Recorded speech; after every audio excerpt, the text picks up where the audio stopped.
বিশ্বভারতীতে ABVP SFI সংঘর্ষ, উত্তপ্ত হলো ক্যাম্পাস।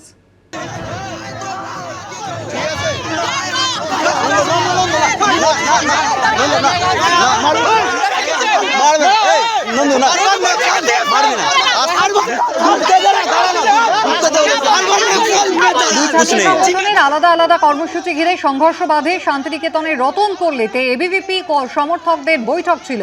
কিছুটা দূরে এসএফআই এর একটি প্রতিবাদ সভার কর্মসূচি। এবিভিপি সমর্থকরা ভারত মাতা কি জয় স্লোগান দিতেই উত্তেজনা তৈরি হয়।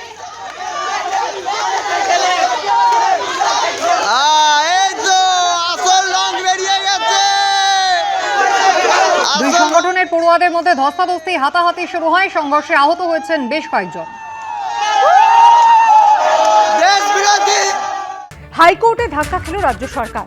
বিধানসভা ভোটের আগে আইএএস আইপিএস অফিসারদের বদলিতে স্থগিতাদেশ চেয়ে করা জোড়া জনস্বার্থ মামলা খারিজ করে দিল আদালত। প্রধান বিচারপতি সুজয় পাল এবং বিচারপতি পার্থসারথী সেনের ডিভিশন বেঞ্চ স্পষ্ট জানিয়ে দিল, কোনো পরিস্থিতিতে এবং কী কারণে অফিসারদের সরানো হলো তা জানাতে নির্বাচন কমিশন বাধ্য নয়। কোন পরিস্থিতিতে এবং কী কারণে অফিসারদের সরানো হলো তা জানাতে নির্বাচন কমিশন বাধ্য নয়। আইএএস আইপিএস অফিসারদের বদলিতে স্থগিতাদেশ চেয়ে করা জোড়া জনস্বার্থ মামলা খারিজ করে স্পষ্ট ভাষায় কথা জানিয়ে দিল হাইকোর্টের প্রধান বিচারপতি সুজয় পাল ও বিচারপতি পার্থসারথী সেনের ডিভিশন বেঞ্চ। ফলে অফিসার বদলি মামলাতেও হাইকোর্টে জোরালো ধাক্কা খেল রাজ্য সরকার। ভোট ঘোষণা হওয়া মাত্র পশ্চিমবঙ্গে একের পর এক বদলির নির্দেশ দিয়েছে নির্বাচন কমিশন। একেবারে শীর্ষ থেকে নিচুতলা খুন লঞ্চে বদলে ফেলেছে রাজ্য পুলিশ প্রশাসনের। এই সিদ্ধান্তকে চ্যালেঞ্জ করে এবং আধিকারিকদের পুনর্বহালের দাবিতে জনস্বার্থ মামলা দায়ের করেন এক আইনজীবী। মামলাকারীর তরফে দাবি করা হয় 15 মার্চ থেকে 19 মার্চ পর্যন্ত অন্ততপক্ষে 46 জন আধিকারিককে বদল করা হয়েছে। এরপর বদলি করা হয়েছে বিডিও, আইসি ও ওসিদেরও। তা নিয়েও জনস্বার্থ মামলা হয়। মামলাকারীর বক্তব্য, এইভাবে বদলি করা হলে প্রশাসনিক কাজে আইন শৃঙ্খলা নিয়ন্ত্রণের ক্ষেত্রে অত্যন্ত অসুবিধা হবে। এটা কার্যত মুখ্যমন্ত্রীর কাজে হস্তক্ষেপ বলেও অভিযোগ তোলা হয়। মামলাকারীর অভিযোগ, রাজ্য সরকারের সঙ্গে আলোচনা না করেই পদক্ষেপ করেছে নির্বাচন কমিশন। মঙ্গলবার সেই জোড়া মামলা খারিজ করে দিল প্রধান বিচারপতির ডিভিশন বেঞ্চ। পর্যবেক্ষণে আদালত জানিয়েছে, মামলাকারী একজন আইনজীবী। যদি কোনো জনস্বার্থ লঙ্ঘিত না হয় তাহলে এই বদলি নিয়ে তার কোনো অভিযোগ থাকতে পারে না। মমতা বন্দ্যোপাধ্যায় এবং তার দলবল সংবিধানের উল্টো কথা বলছে। নির্বাচন কমিশন সংবিধান মেনে কাজ করছে, এটা স্পষ্ট করে দিয়েছে কলকাতা হাইকোর্ট।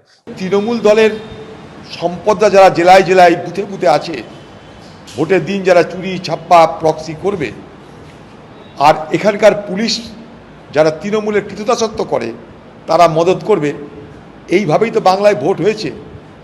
সেখানে বাধাদান হলে দিদির তো মাথা খারাপ হবেই। অতীতে অন্ধ্রপ্রদেশ হাইকোর্টের ডিভিশন বেঞ্চের একটি মামলার পর্যবেক্ষণের কথা উল্লেখ করে বলা হয়েছে, কোন পরিস্থিতিতে এবং কী কারণে অফিসারদের সরানো হলো তা জানাতে নির্বাচন কমিশন বাধ্য নয়। এলাহাবাদ হাইকোর্টের একটি মামলার উল্লেখ করেও কলকাতা হাইকোর্টের ডিভিশন বেঞ্চ তার পর্যবেক্ষণে বলেছে, এই বদলিগুলো অবাধ এবং সুষ্ঠু ভোটের স্বার্থেই নির্বাচন কমিশন করে থাকে বলে ধরে নিতে হবে। এই পরিমাণ ট্রান্সফার আপনি কোন রাজ্যে দেখবেন না। আইএস আইপিএস কিংবা যে অফিসারের মধ্যে ভেদাভেদ তৈরি করা একটা চেষ্টা, আপনি দক্ষ আপনি অদক্ষ, এই যে বিভ্রান্তি তৈরি করছে, এর জন্য আমরা কোর্টে গেছি। আর্টিফিশিয়াল একটা রাষ্ট্রপতি শাসনের মধ্যে দিয়ে তারা কিন্তু ওই ধরনের আমেজ এবং মহল, যেটাকে বলে হিন্দিতে, তৈরি করেছে। সব মিলিয়ে বিধানসভা নির্বাচনের অফিসার বদলি ঘিরে বড় ধাক্কা খেল রাজ্য। সৌভিক মজুমদার, রুমা পাল ও বিজেন্দ্র সিংহের রিপোর্ট, এবিপি আনন্দ। রাজ্য প্রশাসনের অফিসারদের বদলিতে স্থগিতাদেশ চেয়ে জোড়া জনস্বার্থ মামলা খারিজ করে দিল কলকাতা হাইকোর্ট। সেই সঙ্গে একাধিক কড়া পর্যবেক্ষণ দিয়েছে প্রধান বিচারপতি সুজয় পাল এবং বিচারপতি পার্থসারথী সেনের বেঞ্চ। পর্যবেক্ষণের ছত্রে ছত্রে কলকাতা হাইকোর্ট বুঝিয়ে দিল, অফিসারদের বদলি করে নির্বাচন কমিশন কোনো বেআইনি কাজ করেনি। ধরে নিতে হবে, নির্বাচন কমিশন অবাধ ও সুষ্ঠু ভোটের স্বার্থেই বদলিগুলো করেছে। বর্তমানে নির্বাচন কমিশনের যা ক্ষমতা তা নিয়ে কোনো সন্দেহ নেই। আবেদনকারী এটা প্রমাণ করতে পারেননি যে নির্বাচন কমিশন ক্ষমতা ব্যবহারের ক্ষেত্রে স্বেচ্ছাচার করেছে এবং এর ফলে জনস্বার্থ বিঘ্নিত হয়েছে। মঙ্গলবার রাজ্য প্রশাসনের অফিসারদের বদলির ওপর স্থগিতাদেশ চেয়ে করা জোড়া জনস্বার্থ মামলা খারিজ করে স্পষ্টভাবে একথা জানিয়ে দিলেন কলকাতা হাইকোর্টের প্রধান বিচারপতি সুজয় পাল ও বিচারপতি পার্থসারথী সেনের ডিভিশন বেঞ্চ। কলকাতা হাইকোর্টে বড় ধাক্কা খেল রাজ্য সরকার। পর্যবেক্ষণের ছত্রে ছত্রে কলকাতা হাইকোর্ট বুঝিয়ে দিল অফিসারদের বদলি করে নির্বাচন কমিশন কোনো বেআইনি কাজ করেনি। 15ই মার্চ পশ্চিমবঙ্গ বিধানসভা নির্বাচনের ভোটের নির্ঘণ্ট ঘোষণার দিন রাতেই নজিরবিহীনভাবে মুখ্য সচিবের পদ থেকে নন্দিনী চক্রবর্তী এবং স্বরাষ্ট্র সচিবের পদ থেকে জগদীশ প্রসাদ মিনাকে সরিয়ে দেয় নির্বাচন কমিশন। এরপরই নির্বাচন কমিশনকে তীব্র নিশানা করেন মমতা বন্দ্যোপাধ্যায়। কত রাতে কি করলেন? রাত্রির 1টায় আমি মেসেজ পেলাম। মধ্যরাতে কখনো শুনেছেন একটা স্বাভাবিক দল কাউকে কাজে লাগিয়ে ছুপা রুস্তমের মতো বিহাইন্ড দ্য সিন মধ্যরাতে গুপ্ত তাণ্ডব করছে? কিন্তু মঙ্গলবার অফিসার বদলি নিয়ে জোড়া জনস্বার্থ মামলা খারিজ করে হাইকোর্ট তার পর্যবেক্ষণে বলেন, এই মামলায় দেখা যাচ্ছে একজন অফিসারকে সরানো হচ্ছে, তার জায়গায় আরেকজনকে বসানো হচ্ছে, তাই প্রশাসনিক ক্ষেত্রে কোনো শূন্যতা তৈরি হচ্ছে না।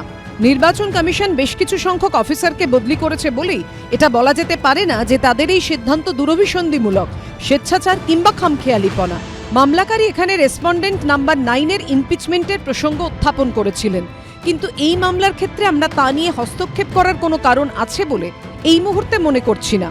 রেসপন্ডেন্ট নাম্বার 9-এর সঙ্গে কয়েকজন সিনিয়র রাজনৈতিক নেতার আঁতাতের বিষয়টি প্রতিষ্ঠিত করার চেষ্টা করেছিলেন মামলাকারী, কিন্তু নির্বাচন কমিশনের আইনজীবী যথার্থই উল্লেখ করেছেন যেসব ব্যক্তির বিরুদ্ধে যোগসাজশ চাপ প্রয়োগের অভিযোগ তোলা হয়েছিল তাদের কাউকেই সুনির্দিষ্টভাবে নাম উল্লেখ করে মামলায় যুক্ত করা হয়নি।